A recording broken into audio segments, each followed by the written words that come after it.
ദൈവനാമത്തിന് മഹത്വം. Zion online Bible ക്വിസിൻ്റെ പുതിയൊരു എപ്പിസോഡിലേക്ക് എല്ലാ പ്രിയപ്പെട്ടവരെയും ഹാർദവമായി സ്വാഗതം ചെയ്യുകയാണ്. നമ്മുടെ ബൈബിൾ ക്വിസിൻ്റെ 24-ാമത്തെ ദിവസമാണിന്ന്. ഒരു ദിവസം കൂടെ ഉള്ളൂ നമ്മുടെ ബൈബിൾ ക്വിസ്. ഒരു കാര്യം ആദ്യം തന്നെ പറയട്ടെ, നിങ്ങൾ ഇപ്പോൾ കണ്ടുകൊണ്ടിരിക്കുന്ന ഈ വീഡിയോ, അതായത് 24-ാമത്തെ ദിവസത്തെ വീഡിയോ, ഇന്നലെ രാത്രി, അതായത് 23-ാമത്തെ ദിവസം രാത്രിയിലാണ് ഞാൻ റെക്കോർഡ് ചെയ്യുന്നത്. എല്ലാ ദിവസവും അങ്ങനെ തന്നെയാണ്. തലേ ദിവസം രാത്രി റെക്കോർഡ് ചെയ്യുന്ന വീഡിയോ ആണ് പിറ്റേ ദിവസം രാവിലെ നിങ്ങൾ കാണുന്നത്. അതുപോലെ 25-ാമത്തെ ദിവസത്തെ വീഡിയോ ഇന്ന് രാത്രിയാണ് റെക്കോർഡ് ചെയ്യേണ്ടത്. എന്നാൽ ഇന്ന് രാത്രി എനിക്ക് റെക്കോർഡ് ചെയ്യുവാനായിട്ട് സാധിക്കുകയില്ല. ഒരു യാത്രയിലാണ്, അതായത് ഖത്തറിലേക്ക് കടന്നു പോകുന്നത് കൊണ്ട് റെക്കോർഡ് ചെയ്യുവാനായിട്ടുള്ള അവസരമില്ല. അവിടെ ചെന്നിട്ട് തിരക്കും കാര്യങ്ങളുമൊക്കെ ആയിരിക്കും, റെക്കോർഡ് ചെയ്യാനൊന്നും സമയം കിട്ടിയെന്ന് വരില്ല. അതുകൊണ്ട് 25-ാമത്തെ ദിവസത്തെ ചോദ്യവും ഇന്ന് തന്നെ റെക്കോർഡ് ചെയ്യുകയാണ്. അപ്പോൾ ഇതിനകത്ത് വരുന്ന ഒരു ബുദ്ധിമുട്ടെന്ന് പറയുന്നത്, 25-ാമത്തെ ദിവസത്തെ വീഡിയോയിൽ 24-ാമത്തെ ദിവസത്തെ വിജയികളെ കാണുവാനായിട്ട് സാധിക്കില്ല. അപ്പോൾ നിങ്ങൾക്ക് പലർക്കും ഒരു സംശയം തോന്നും, എന്തുകൊണ്ടാണ് വിജയികളെ കാണാത്തതെന്ന്. അതുകൊണ്ടാണ് ഈ കാര്യം ഒന്ന് ഓർപ്പിച്ചത്. എല്ലാവരും അതൊന്ന് മനസ്സിലാക്കുക. യാത്രയിലായതുകൊണ്ടാണ്. എല്ലാവരും ആ കാര്യത്തിൽ ഒന്ന് സഹകരിക്കുക. ദൈവം എല്ലാവരെയും അനുഗ്രഹിക്കട്ടെ. നമുക്ക് ഇന്നലത്തെ നമ്മുടെ ചോദ്യവും ഉത്തരവും എന്താണെന്ന് നോക്കാം. നമ്മുടെ ഇന്നലത്തെ ചോദ്യം ഇതായിരുന്നു: യേശുവിനെ പിടിക്കുവാൻ പോയ ചിലർ മടങ്ങി വരുന്നു. അവരിലൊരുത്തൻ ഒരു പ്രസ്താവന പറയുന്നു. അതായത് ഒരുത്തൻ്റെ വാമൊഴി ആദ്യമേ കേട്ടിട്ട് അവൻ ചെയ്യുന്നത് ഇന്നതാണെന്നറിയാതെ നമ്മുടെ ന്യായപ്രമാണം അവനെ വിധിക്കുന്നു. ഇതാണ് ആ പ്രസ്താവന. ഈ പ്രസ്താവന പറഞ്ഞത് ആരാണ്, ആരോടാണ് പറഞ്ഞത്? ഇതായിരുന്നു നമ്മുടെ ചോദ്യം. ഉത്തരം പറയുന്നതിന് മുൻപ് ഒരു കാര്യം പറയട്ടെ. പല പ്രിയപ്പെട്ടവരും നിക്കോദോമസ് പരീശന്മാരോടെന്ന് ഉത്തരം അയക്കുകയുണ്ടായി. നിക്കോദോമസ് എന്ന് പറയുന്ന ആ ഉത്തരം ശരിയാണ്. പറഞ്ഞയാൾ, അതായത് നിക്കോദോമസ് ആണ്. എന്നാൽ നാം യോഹന്നാൻ 7:45 നാം ഇങ്ങനെ വായിക്കുന്നു: അവർ മഹാപുരോഹിതന്മാരുടെയും പരീശന്മാരുടെയും അടുക്കൽ മടങ്ങി വന്നപ്പോൾ അവർ അവരോട്, നിങ്ങൾ അവനെ കൊണ്ടുവരാഞ്ഞത് എന്ത് എന്ന് ചോദിച്ചതിന്. അപ്പോൾ അവർ ഇപ്പോൾ നിൽക്കുന്നത്, അതായത് നിക്കോദോമസ് ചേവകരുടെ കൂട്ടത്തിലുള്ള ഒരു വ്യക്തിയാണെന്ന് നാം ആ വാക്യങ്ങളിൽ വായിക്കുമ്പോൾ മനസ്സിലാകും. ഇപ്പോൾ ആ ചേവകരുടെ കൂട്ടത്തിൽ വന്ന നിക്കോദോമസ് നിൽക്കുന്നത് മഹാപുരോഹിതന്മാരുടെയും പരീശന്മാരുടെയും മുൻപിലാണ്. ഇനി നിക്കോദോമസ് എന്തെങ്കിലും പറഞ്ഞാൽ, അവർ എന്ന് പറയുമ്പോൾ പരീശന്മാരും വരും, മഹാപുരോഹിതന്മാരും വരും.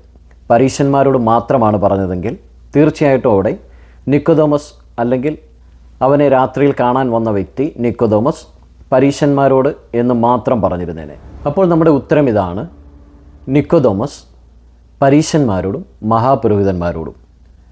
യോഹന്നാന്റെ സുവിശേഷം 7-ാം 51 വാക്യം.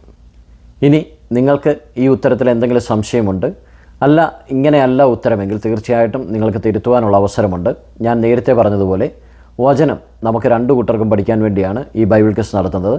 അപ്പോൾ എൻ്റെ ഭാഗത്തു നിന്ന് എന്തെങ്കിലും തെറ്റ് വന്നാൽ തീർച്ചയായിട്ടും നിങ്ങൾക്ക് തിരുത്താം.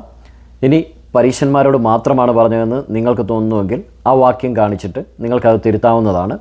ഞാൻ പഠിച്ചപ്പോൾ, അല്ലെങ്കിൽ ഞാൻ വായിച്ചപ്പോൾ എനിക്ക് മനസ്സിലായതാണ് പരീശന്മാരോടും മഹാപുരോഹിതന്മാരോടും എന്നുള്ളത്. ഈ ചോദ്യത്തിന് ആദ്യം ശരി ഉത്തരം അയച്ചവർ ആരൊക്കെയാണെന്ന് നോക്കാം.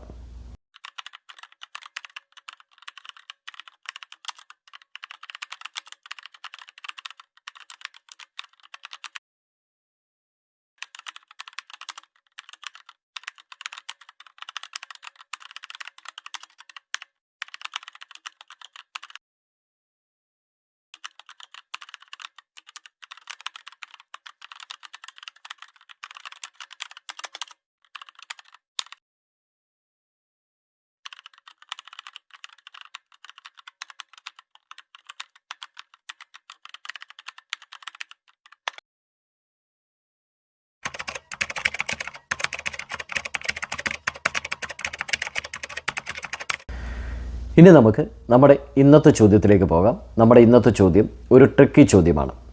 ചോദ്യം ഇതാണ്: ബൈബിളിൽ മർക്കോസ് സുവിശേഷത്തിൽ കാണുന്ന ഒരു വാക്ക്, അതായത് ബൈബിളിൽ ഒരു പ്രാവശ്യമേ ഉള്ളൂ ആ വാക്ക്, ആദ്യത്തെ രണ്ടക്ഷരം ഒരു വാഹനമാണ്. ഒന്നിനോട് ചേർന്ന് പോകുന്നതിന് ഈ വാക്ക് പറയാറുണ്ട്. ഒരുവൻ ഇത് ചെയ്തു എന്ന് പറയുന്നുണ്ട്. എങ്കിൽ ആ വാക്ക് ഏതാണ്? ചോദ്യം ഒരിക്കൽ കൂടി ആവർത്തിക്കാം.